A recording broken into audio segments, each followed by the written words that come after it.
Morning already, she muttered under her breath, pulling the zipper up to her chin. A car door slammed somewhere down the street. She paused, listening. Nothing. Just fog curling around the sidewalks, muffling the world. A voice called from behind a hedge. "Hey, you, stop!" She slowed, tilting her head, one earbud still in. "Excuse me?" she said. "Calm. Measured. You? Running there. Where do you think you're going?" She stopped completely, letting the rhythm of her breaths fill the space. "Just running, officer." He stepped into the mist, hands on his hips, badge glinting faintly in the muted sunlight. "Do you have any idea how fast you are going? Rules are rules. Rules." She exhaled slowly, aware of the weight in the air, the quiet judgment layered over every footstep she had taken. I thought morning runs were allowed," she said, voice steady but soft. His eyes narrowed. "You think that gives you the right to ignore regulations? You think rules don't apply?" A car passed in the distance. The tires whispered against wet pavement. "I follow the rules," she said. "Just in my way." He clenched his jaw. "My way, my street, my rules." A brief pause, silence pressing harder than words. She tilted her head slightly, watching him wrestle with authority and something he couldn't name. The fog shifted, and for a second, she felt the world narrow to just them. Him, tense, rigid, her, calm, measured. Then a glint, a flash of metal at her jacket pocket, caught his eye. His voice faltered. "What's that?" She didn't answer, just nodded, slightly, letting the silence speak. He leaned back in the cruiser, fingers tapping on the steering wheel. "Morning runs again, huh?" he muttered, almost to himself. His eyes flicked repeatedly to the jogger, every glance sharp, measured, judging. "Too early for this," he whispered, adjusting his cap. She doesn't know who she's dealing with. A colleague's voice crackled through the radio. "You all right?" "Yeah, just keeping an eye," he said, tone tight, controlled. The jogger passed another lamppost, her steps steady, calm, her breathing even. She hadn't noticed him yet. He exhaled slowly. "Why does it feel like she's mocking me?" Another whisper to no one. "I've handled plenty like this. Why can't I get it right today?"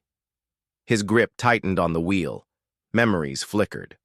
Other stops. Other complaints. Other dismissals. Nothing had consequences then. Why would today be any different? She glanced over her shoulder briefly. Eyes clear, unafraid. That small tilt of her head, it gnawed at him. "Do I even have to do this?" he muttered. "She hasn't broken anything." "Not yet." The radio squawked again. He ignored it. Focused on her, measuring, calculating. His jaw clenched. "I control this street. I control this run. She doesn't belong here. Not like this." A car passed. Wind brushed the window. He watched her rhythm, steady and unbending. I could... His voice faltered, uncertain. For the first time, hesitation crept in. She slowed near a mailbox, stretching lightly, calm, composed. He swallowed, sat back, hands loosening slightly. The arrogance he wore like armor felt heavy. "Why does she make this look easy?" he asked softly, almost lost to the fog. Silence filled the space between them, and for a moment he realized the street was no longer just his. The car slowed almost imperceptibly. She noticed the shadow stretching across the sidewalk. He called from the window, voice tight. "Going somewhere?" She kept her pace steady, head level, tone neutral. "Just my usual route." He shifted in his seat. "You're out early. Nobody usually runs this far alone." A faint click of the turn signal. He edged closer, tires scraping gravel. Her breathing remained even, calm, controlled. She thought of all the times she had been stopped, questioned, judged for no reason at all. Ever think about how you look to others? He asked, a slight edge in his words. I'm sure I don't, she replied softly.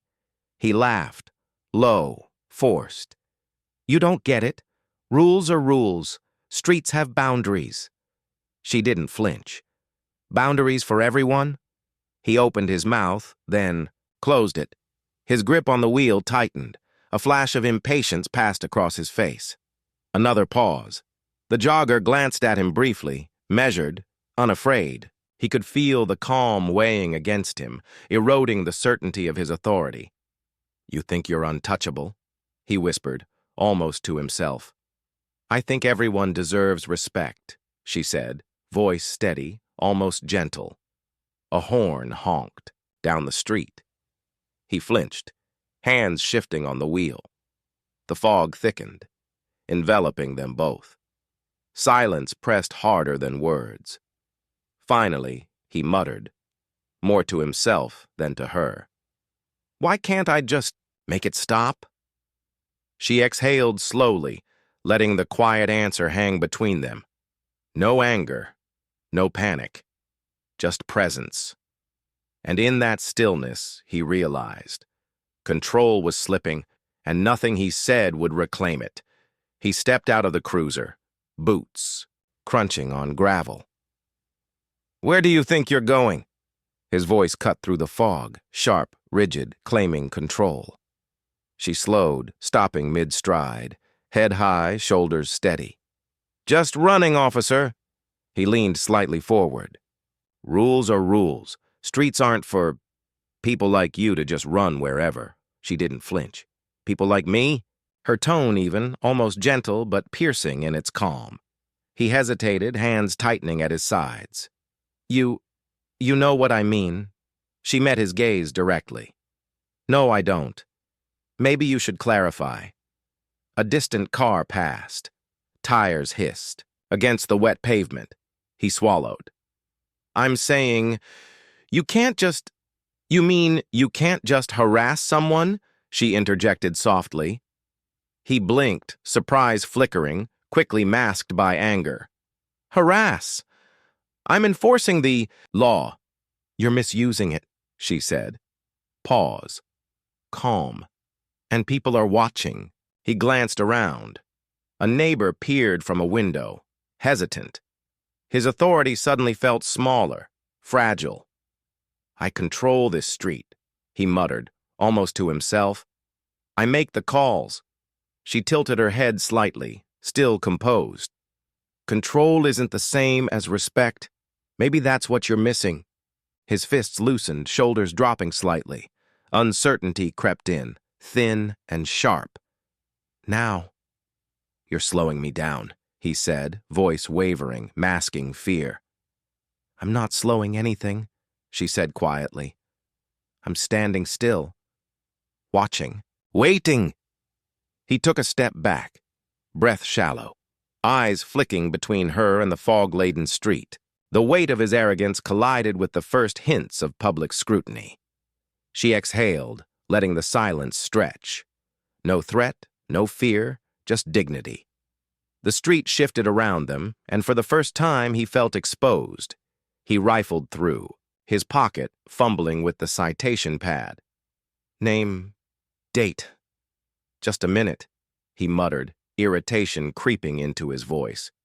She stood a few feet away, steady, arms relaxed at her sides. Her breathing was slow, deliberate. Take your time, officer. Don't get smart with me, he snapped, voice rising slightly, hands shaking as he tried to jot her information. I'm not getting smart, she replied quietly. I'm simply waiting. He paused, glancing up. Waiting for what? For justice, she said softly, letting the words hang. He scowled, tightening his grip on the pen. Justice? Don't talk like you know anything about that. I know enough, she said, tone calm but unwavering. Enough to recognize abuse when I see it. The pad slipped slightly, and he cursed under his breath. I'm enforcing the law. That's all. Enforcing or abusing? she asked, eyes level with his. Sometimes the line is very thin. A neighbor peeked from a window, a subtle nod of recognition passing unnoticed by the cop. His awareness flickered, then vanished in frustration. You think you can intimidate me? He demanded, voice rising but shaky. I think I can stand still, she said. Pause. And let the truth speak for itself. He slammed the pad shut. You're impossible. I'm simply present, she replied softly. You're the one who's unraveling. His chest rose and fell faster. The arrogance that had carried him through years of unquestioned authority faltered, cracks appearing in gestures, posture, and muttered words. She inhaled, steady, almost invisible in her patience. The street seemed to bend around her calm, her composure quietly magnifying his faltering confidence. The fog hung thicker now, and in that silence, he realized his control had slipped entirely.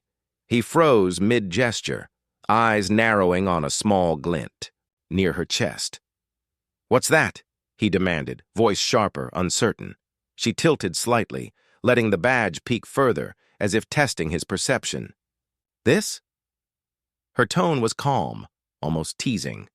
He stepped closer, gaze flicking between her face and the metallic shine. That isn't... I imagine you weren't expecting it, she said softly, voice steady. No one usually does. His fingers fumbled again with the citation pad. You're lying. That's not real. I assure you it's very real, she replied, a quiet authority in every syllable. And it changes everything. He swallowed, throat tight. I don't understand. You can't. Do you remember the assumptions you made? She interrupted gently. The judgments you cast before knowing a single fact? His jaw clenched. I was enforcing what? Fear? Prejudice? She countered, eyes unwavering. I've walked through the world with dignity. And yet here you are, unsteady, convinced of your control. He stumbled, words faltering. You can't. Watch closely, she said, pulling the badge fully into view. This isn't intimidation, it's simply the truth. A silence fell, heavier than the fog around them. Neighbors peeked, cameras clicked from hidden phones, and for the first time the street itself seemed to shift, absorbing the tension. His shoulders slumped, the arrogance that had filled years of authority collapsing quietly. I had no idea. Now you do, she said softly, calm as sunlight breaking through clouds.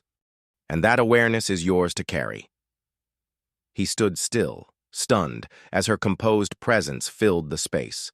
No raised voices, no threats, just the quiet, undeniable revelation that the balance had irrevocably shifted. A faint murmur echoed in her memory.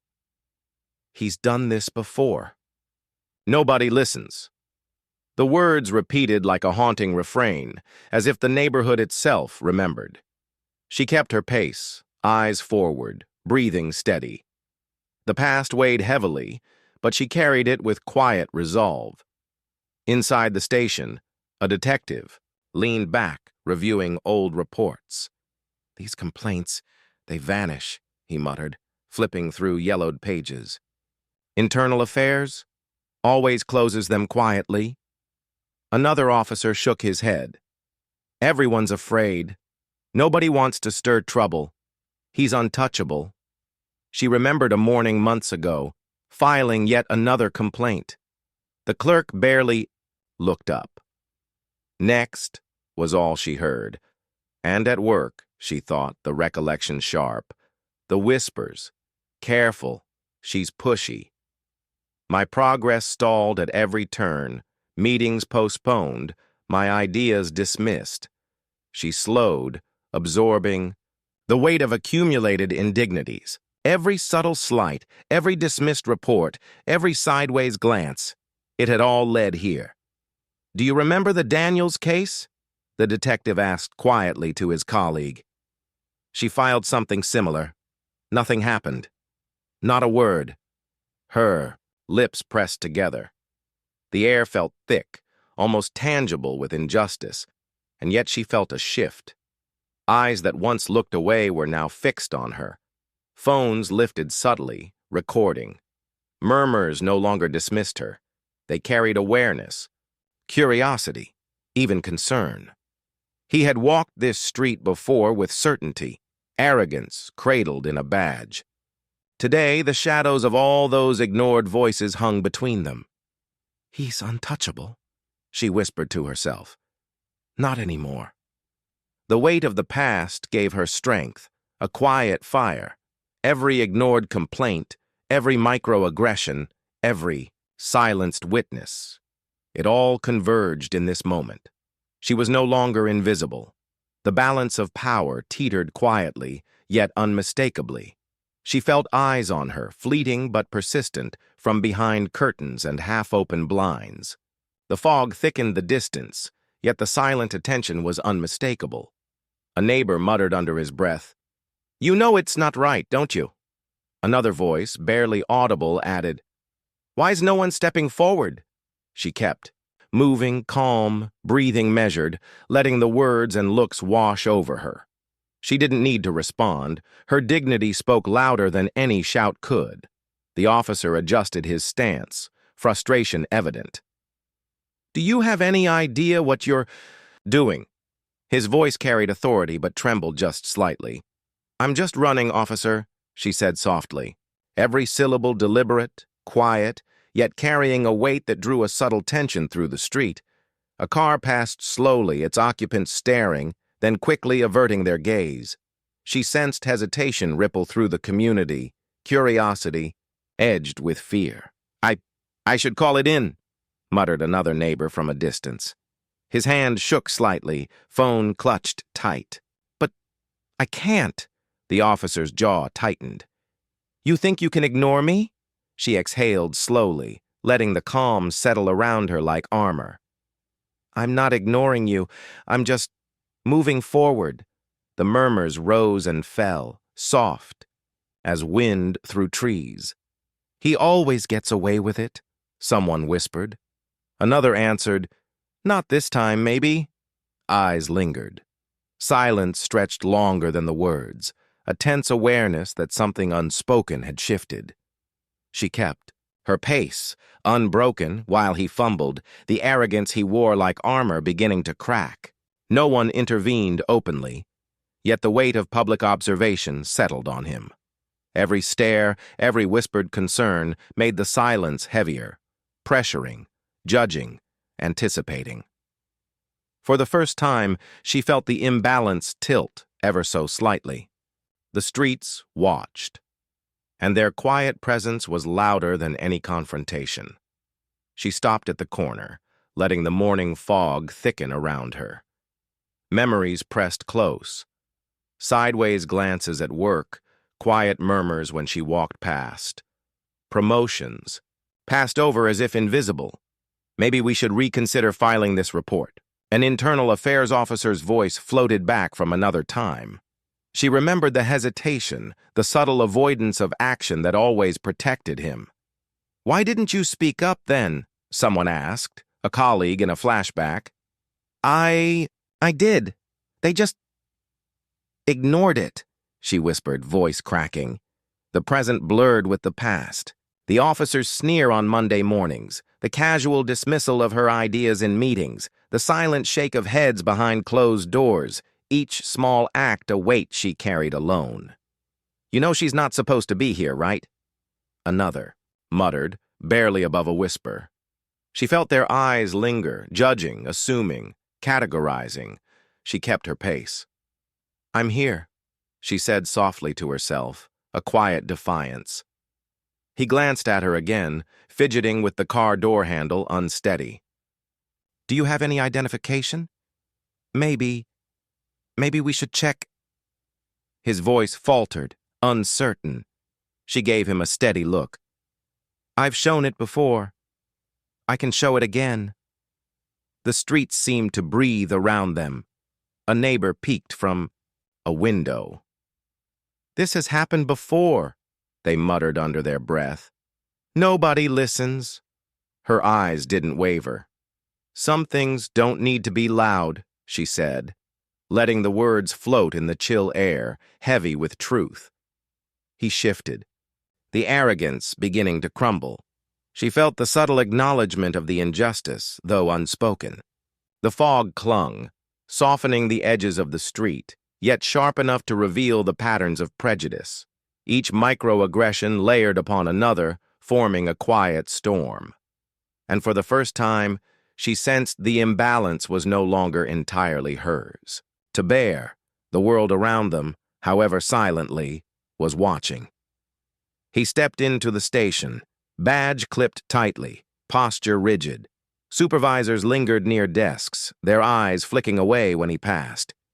"Did you see the report from last week?" one murmured, glancing at a file. "Maybe. Let's not escalate this." "Not escalate? Again?" he muttered under his breath, a forced smirk masking unease. In a back office, two higher-ups whispered near closed doors. "Keep it quiet." "Nobody needs to know how far this goes," one said, glancing at the corridor. The jogger's memory threaded. Through the scene, past incidents flashing, dismissed complaints, overlooked misconduct, subtle protections for the officer. Each time, the system had bent in his favor. "You think anyone will check the cameras?" a junior officer asked, hesitating. "They won't." "Not without pressure," the senior replied, eyes narrowing. She remembered the microaggressions, the promotions denied, the casual insults in meetings. All of it repeated behind walls no one else entered. And yet, she felt the weight of their unspoken acknowledgement. The officer adjusted his uniform, sensing an unsteady tension. Everything's by the book," he said, though the words lacked conviction. "I'm sure," the senior said flatly, turning to leave, but the lingering silence cut sharper than any rebuke. Whispers of public scrutiny circulated outside. "People are noticing," someone muttered near a window half hidden. "They're talking." The officer's hands tightened on the desk, authority subtly faltering. Each unrecorded glance, each small omission, the invisible network of protection, was slowly being exposed.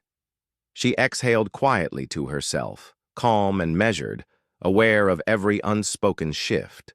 Somewhere beyond the walls, cameras were rolling. Social. Perception was tilting, subtle but undeniable. The imbalance was no longer hidden, and in that quiet observation, she understood the fragility of power built on silence, poised to crumble. A soft beep breaks the morning quiet. A phone camera records from across the street. "Wait. He's really doing it?" a voice whispers. Behind a bush, the jogger notices but keeps her pace steady, breathing calm, posture unyielding. The officer glances around, sensing the gaze of unseen observers. "Hey, step aside. What are you—" His voice falters, clipped by the rising. "Tension. Everything okay, officer?" someone asks from the sidewalk, tone careful, wary. A reporter steps closer, phone in hand, whispering into a recorder. "Did you see that?" He has no idea who she really is.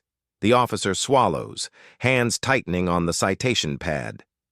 I'm just following protocol," he stammers, eyes darting between faces and lenses. "Protocol?" a passerby mutters, camera trained, capturing every gesture. "Really?" The jogger stops briefly, just enough to adjust her jacket. Silence, measured and potent, radiates from her. No anger, no panic, only composure. A faint murmur ripples through the crowd. "People are watching. Are they going to post it?" another whispers, hiding behind a lamppost. The officer's authority begins to falter visibly. His jaw tightens. He clears his throat. You can't." "Oh, they can," a voice replies, calm and deliberate. The jogger exhales slowly, sensing the shift. Each small frame captured, each comment whispered, undermines the shield that has long protected him.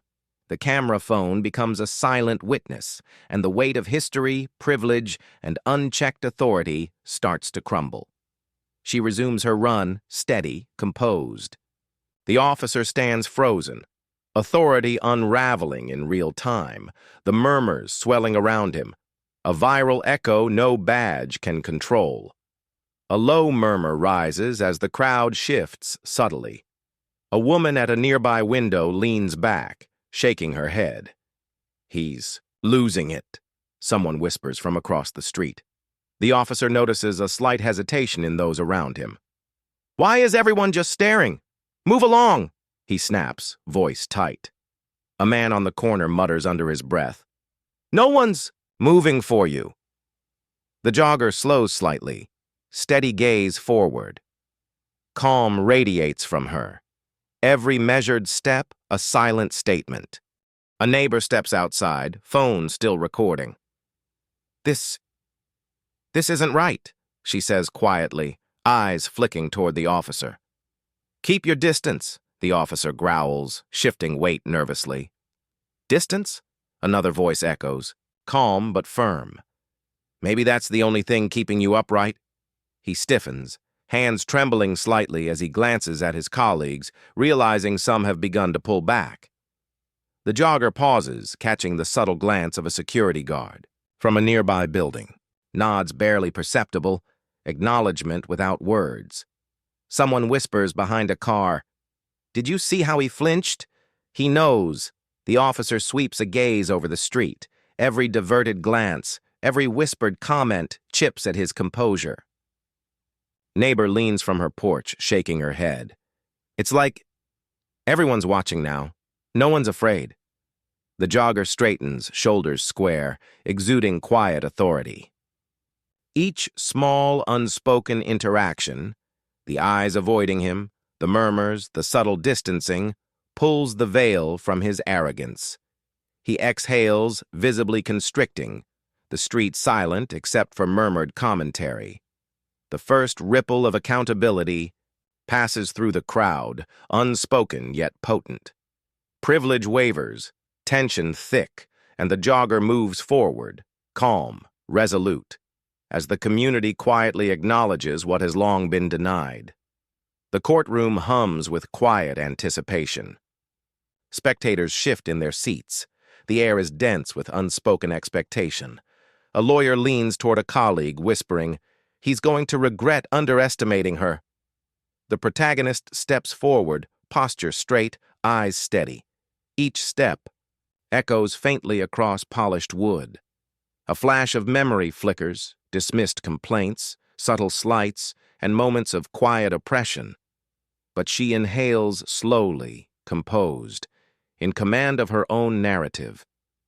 The officer sits rigid, jaw tight, sweat dampening his collar. He glances at his superior, hoping for reassurance, finds none. "Your Honor," a voice begins, calm but deliberate. "We are here to review the events of—" A reporter murmurs to her neighbor, barely audible. "See him? He's unraveling. Already!" The officer fidgets with his tie, eyes darting toward the gallery. Whispers ripple through the room. "He shouldn't have assumed—" The protagonist raises her hand slightly, not to gesture, but to indicate presence. Silence settles. A colleague of the officer mutters under his breath, "I didn't think she'd actually come prepared." The judge clears her throat, scanning. The room. Beads of sweat trace the officer's temples. The protagonist's gaze meets his. Just a look. Calm, unyielding, no words. The officer shifts in his seat. Hands tremble subtly, the power dynamic shifting without a single raised voice. The gallery leans forward, sensing the quiet dismantling of assumed authority. Every eye on the protagonist reinforces her silent command. A hush falls over the courtroom, only the scratching of pens and low murmurs of realization filling the air. She steps fully to the front, voice ready, yet composed. The weight of decades of injustice hangs, but she carries it with dignity. letting the officers crumbling. Confidence speak louder than any accusation. The courtroom murmurs swell, a low undercurrent of anticipation. The protagonist shifts slightly, reaching for her jacket. A metallic glint catches the light. The cop freezes mid-gesture, eyes snapping to the source. Beads of sweat gather on his temple. I didn't know, he stammers, voice cracking, hands fidgeting with papers. Now you do, she says calmly. Her tone steady, precise, unyielding. A camera clicks. Whispers ripple through the gallery. Is that? Someone breathes. Another voice murmurs, FBI? The officer's jaw tightens, his arrogance falters. His confident posture collapses into visible hesitation, fingers twitching on the desk. Colleagues glance at each other, some leaning back, uncertain, sensing the shift. The protagonist stands, badge resting openly on her jacket. Silence stretches, thick and charged. Flashbacks flicker in her mind. Ignored reports, microaggressions, subtle acts of suppression, but she allows no outward sign. Each flash fuels the composure in her stance. The cop swallows hard. I thought She interrupts softly. Assumptions rarely work in your favor. A bystander whispers, barely audible. He has no idea who she really is. Cameras. Snap again. The room tilts subtly toward her presence. Judges, reporters, witnesses, everyone recalibrates in real time. The officer's confident authority, once absolute, now trembles on the edge of collapse. Do you understand now? She asks, voice calm but imbued with gravity. He nods, unable to meet her gaze. Words fail. The weight of exposure presses down. Murmurs swell, some supportive, some incredulous, as cameras record every detail. The public perception shifts instantly, justice crystallizing in a single quiet reveal. The balance of power has been redrawn, not with shouts, but with silent, deliberate authority. The courtroom holds its breath. Cameras swivel, lenses catching every micro-expression. The cop's shoulders slump imperceptibly, and his once confident gaze darts nervously. He begins, voice breaking, but no words come. A bystander whispers, I can't believe this. Journalists exchange glances, murmuring quietly, this will be all over the news. Another voice adds, he's finally exposed. The protagonist remains still, a calm center amidst the shifting tides. Her hands rest lightly on the table, eyes unwavering, breathing measured. The cop's colleagues inch backward, subtle distancing. One officer clears his throat, muttering under his breath, We should have spoken up sooner. Another shifts in his seat, eyes avoiding the fallen figure. You understand the consequences now? She asks softly, voice carrying authority, without elevation. He swallows hard, shaking his head slightly. Yes, I see it now. The courtroom's energy changes, subtle but undeniable. Whispered acknowledgments ripple through the room. Accountability, someone says quietly, almost reverently. Finally, flashbacks of ignored complaints and subtle harassment flicker in the minds of those who witnessed him over the years, now amplified by the moment. Walls that once protected him seem to close in, light spilling through cracks, illuminating every misstep. The cop's hands tremble on the table, papers slipping slightly. His arrogance has evaporated, silence has replaced authority. She tilts, her head slightly, a quiet nod signaling acknowledgement of justice. The room responds collectively, whispers, clicks, shifting feet. Public reckoning spreads without a single shout, without melodrama. Sunlight cuts across the courtroom, highlighting the protagonist's composed presence. Every glance toward her reminds the onlookers of the power of truth, dignity, and restraint. The final pause stretches, heavy with realization. In that moment, the collapse is complete, irreversible, and quietly monumental. The streets are calm, almost eerily so. The protagonist jogs steadily, her footsteps echoing against the familiar pavement. Sunlight filters through leaves, casting patterns she barely notices. A man on a porch straightens slightly as she passes, his eyes quick with acknowledgement. He murmurs, "Good morning, miss." No hesitance now, only respect. She nods faintly, keeping pace, voice low and measured. "Morning." A small child tugs at her mother's sleeve, whispering, "That's the lady from the news." The mother glances, a trace of recognition crossing her face, lips pressing together in silent apology.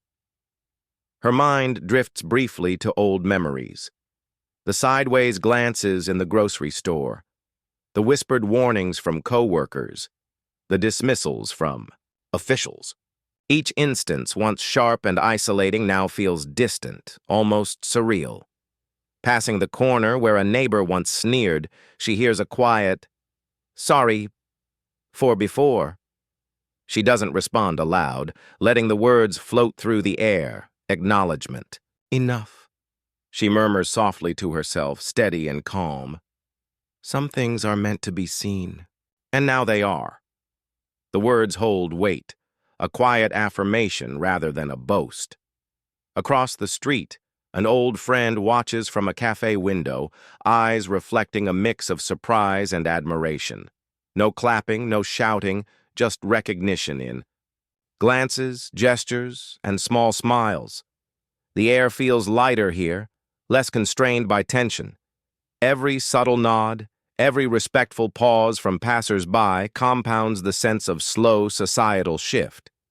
Dignity, once invisible, now subtly commands space. Her strides continue, rhythmic and deliberate, carrying both the weight of the past and the calm assurance of justice acknowledged. The streets are quieter than before, but filled with a new kind of energy, one of respect, reflection, and emerging recognition. The office is quiet, too quiet. The usual chatter, the ringing phones, the easy camaraderie, gone. The antagonist sits at his desk, hands folded tightly, eyes tracing the grain of polished wood as if it might offer solace. A former colleague passes by, stops for a heartbeat, voice low. I can't ignore this anymore." The cop's head snaps up. "What do you mean?" His tone wavers, thin with tension. "You know. Everything," the colleague whispers, eyes averted. "All the stories, the complaints. I can't pretend it didn't happen." He swallows, lips pressed tight. No words come. The silence stretches. From the hallway, another voice murmurs. "He's not the same, is he?" It's barely audible, yet it carries across the empty office. The cop's hands tremble, gripping the edge of the desk. He looks toward the window. Streets. Below, eyes following him. Cautious, watchful. The weight of every glance outside presses in. A muted phone buzzes on the desk. He ignores it. He can't answer, can't face the calls that might reopen wounds, might expose him further. Another colleague leans against the doorframe. People are talking, and some are thinking differently now. He breathes, shallow and quick, realizing the authority he once wielded is slipping silently through his fingers. The protagonist's presence lingers in his memory, calm and measured, a quiet contrast to his unraveling. Every whispered acknowledgement, every tentative nod from the community amplifies the emptiness in this room. He looks around, empty chairs, papers untouched, silent phones, and feels the invisible walls of privilege closing in. Not with force, but with inevitability. The office exhales with him, a collective pause, a subtle acknowledgement that the era of unchecked power has quietly ended. The protagonist sits on the edge of a park bench, phone in hand, scrolling through messages and news clips. Faces flash by. Neighbors, colleagues, community members, small gestures, tiny acknowledgments, subtle apologies. A friend approaches quietly, hesitant. People. They notice now, don't they? They're starting. The protagonist murmurs, eyes lifting to the horizon. Some things take time. A gentle breeze rustles the leaves. Silence holds weight. The friend leans closer. And you? Do you feel satisfied? The protagonist shakes head slowly, a small smile touching the lips. Satisfied isn't the word. Complete, maybe. At least I kept my dignity intact. The friend watches, thoughtful. I've seen the way they look at you now, the way they pause, consider. It's different. Difference matters, the protagonist says softly. Change is quiet at first, then it spreads. A passerby nods subtly in recognition. A child waves from a distance. Small, unspoken acknowledgments ripple outward. The friend gestures toward a nearby office building. Policy changes already, minor, but they'll grow, the protagonist interrupts gently. It always starts with small ripples. Patience, consistency, truth. That's how lasting change happens. The two stand together, watching people move through the streets, ordinary lives, subtly altered by recognition and awareness. A final glance at the phone, at the records of injustice and triumph brings a sense of calm. The past isn't forgotten, but it doesn't weigh as heavily anymore. The protagonist whispers, almost to self, lessons matter more than scars. Patience, truth, dignity. They resonate. A quiet smile forms. The friend nods. Together, they walk into the afternoon sun, carrying a story of restraint, justice, and hope that lingers beyond the immediate, echoing in small gestures and subtle transformations throughout the community.